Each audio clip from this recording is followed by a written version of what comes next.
السلام عليكم ورحمة الله وبركاته وولالك هذا حمزة شريف ومانتا كوة فيديو ير وآذي آذ أقرح بدن هنقن قفك له نقو أذيك الله سبحانه وتعالى مركو أبوري دتك قفل بحو أبوري سيجارة كرتديسا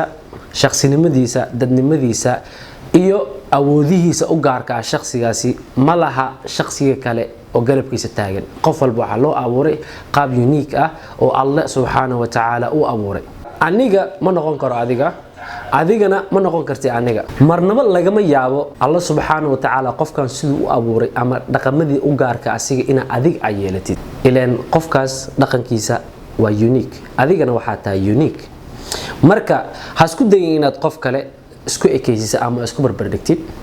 ha isku dayin inaad qof waxyaabaha u gaarka ah isku dayina adiga aad sameeysid ama aad practice gareysid sa aad u noqotay qofkaas oo kale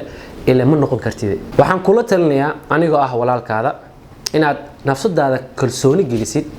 aad shaatigaaga busta ka jiftid aad istaagtid oo aad la soo baxdid unique-nimadaada oo Allah subhanahu wa ta'ala ku siiyay aadna banaanka keentid dadkana aad tusid waxa tahay kalsoonidu waa shay qaali ah. Salaamu alaykum.